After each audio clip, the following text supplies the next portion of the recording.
అందరికీ నమస్కారం అండి. ఈరోజు వీడియో అయితే ఇంటి ఇల్లాలకి చాలా చక్కగా ఉపయోగపడుతుందండి. ఏ ఇల్లు అయినా కూడా చక్కగా ఉండాలన్నా, ఆ ఇంట్లో లక్ష్మి కటాక్షం కలగాలన్నా ఆ ఇంటి ఇల్లాలపైనే ఆధారపడి ఉంటుంది.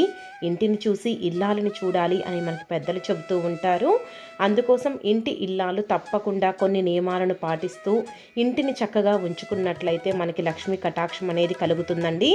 చాలామంది ఎక్కడ వస్తువులు అక్కడ చిందరవందరగా పెట్టేసి ఇంట్లో వస్తువులని గజిబిజిగా ఉంచుతూ ఇంటిని చూడగానే మనకి నెగిటివ్ వైబ్రేషన్స్ అనేవి వస్తూ ఉంటాయి.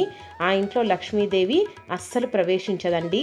ఏ ఇంటి ఇల్లాలని చూడగానే మనకి లక్ష్మీ కళ ఉట్టిపడుతుందో, ఏ ఇంటిని చూడగానే మనకి పాజిటివ్ వైబ్స్ అనేవి వస్తూ ఉంటాయో ఆ ఇంట్లో మాత్రమే లక్ష్మీదేవి ప్రవేశిస్తుందండి. మన ఇంటిని ఎప్పుడూ చక్కగా ఉంచుకోవాలన్నా ప్రతి ఇల్లాలు తప్పకుండా పాటించవలసిన నియమాలు ఏమిటో ఆల్రెడీ మన ఛానల్లో వీడియోస్ అన్నీ అప్లోడ్ చేశానండి. తప్పకుండా మన ఛానల్ని చెక్ చేయండి. మన ఛానల్లో వీడియోస్ మీకు నచ్చితే మాత్రం మన ఛానల్ని తప్పకుండా సబ్స్క్రైబ్ చేసుకోండి. ఈరోజు మాత్రం శుక్రవారం రోజు ఇంటి ఇల్లాలు ఏ పనులు చేస్తే మనకి లక్ష్మీ కటాక్షం కలుగుతుందో తెలుసుకున్నాము. వారంలో ఒక్కో రోజుకి ఒక్కో ప్రాధాన్యత అనేది ఉందండి. అలానే ఒక్కో రోజు మనం ఒక్కో దేవుడికి చక్కగా పూజలు అయితే చేసుకుంటూ ఉంటాము.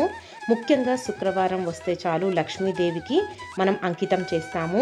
ఈరోజు చక్కగా లక్ష్మీదేవికి ఎంతో ఇష్టమైన రెక్క మందారాలతో చక్కగా మన పూజా మందిరంలో పూజ చేసుకుంటే లక్ష్మీ కటాక్షం కలుగుతుందని మనకి పెద్దలు చెబుతూ ఉంటారు కదండి. ఈ శుక్రవారం రోజు పూజ చేసేటప్పుడు ప్రతి ఇల్లాలు కూడా చక్కగా సూర్యోదయానికి ముందే నిద్రలేవాలండి. వారంలో ఏ రోజైనా ముందుగా లేచినా లేవకపోయినా ఈ శుక్రవారం రోజు మాత్రం చక్కగా సూర్యోదయానికి ముందే నిద్ర లేచి ఇంటిని చక్కగా శుభ్రం చేసుకొని ఇంటి ముందు ఆవు పేడతో చక్కగా అలికి ఆ తర్వాత ఇంటి ముందు ముగ్గు వేసి అందులో పసుపు కుంకుమ వేసి చక్కగా ఇంటిని శుభ్రం చేసుకొని తలస్నానం చేసి ముందుగా తులసి పూజ అనేది చేసుకోవాలండి. ఆ తర్వాత మన పూజా మందిరంలో చక్కగా మనము ఈ విధంగా ధూప దీప నైవేద్యాలను సమర్పించి చక్కగా కొబ్బరికాయ నివేదన చేసుకోవాలండి.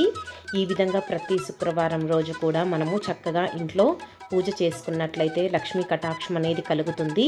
అయితే పూజ చేసే సమయంలో కూడా మనం కొన్ని నియమాలను పాటించాలండి. అందులో ముఖ్యమైనది మనం పూజ చేసేటప్పుడు దీపం వెలిగించేటప్పుడు దీపానికి తప్పకుండా గంధము కుంకుమతో బొట్లు పెట్టాలి. అలానే దీపానికి చక్కగా పువ్వులని అక్షింతలను కూడా సమర్పించాలండి. చాలామంది దీపం వెలిగించేటప్పుడు దీపాన్ని అగ్గిపుల్లతో వెలిగిస్తూ ఉంటారు. అలా చేయమాకండి. అగరబత్తితో కానీ ఏకహారతితో కానీ దీపాన్ని వెలిగించండి.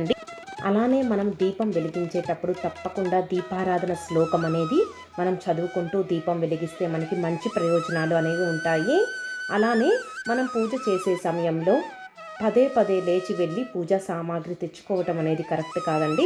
ఒక్కసారి మనం పూజలో కూర్చుంటున్నామంటే పూజకి అవసరమైన సామాగ్రి అన్నీ సమకూర్చుకొని చక్కగా కూర్చొని పూజ అనేది పూర్తి చేసుకోవాలి.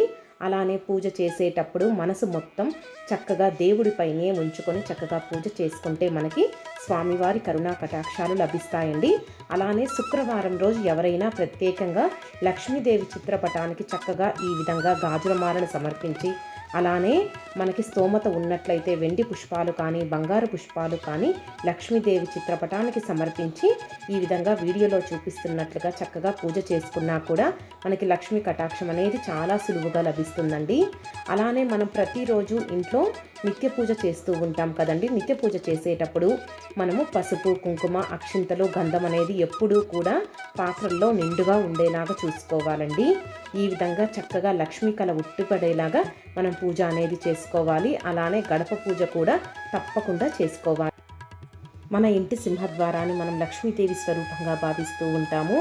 అందుకోసం ఎటువంటి అమంగళం అనేది మన ఇంట్లోకి ప్రవేశించకుండా ఉండాలంటే మన గడపని ఎప్పుడూ పచ్చగా ఉండేలా అలానే ప్రతి శుక్రవారం రోజు కూడా గడప దగ్గర చక్కగా ఈ విధంగా 2 పాత్రల్లో రాళ్ళ ఉప్పును తీసుకొని ఒక నిమ్మకాయని మధ్యలోకి కట్ చేసి ఒక బద్ద కుంకుమలో ఒక బద్ద పసుపులో అద్ది గడపకి 2 వైపులా కూడా చక్కగా పెట్టుకోవాలండి. అలానే ఒక రాగి పాత్రలో నీటిని కూడా పెట్టుకొని చక్కగా గడపకి కూడా ధూపదీప నైవేద్యాలను చక్కగా సమర్పించాలి.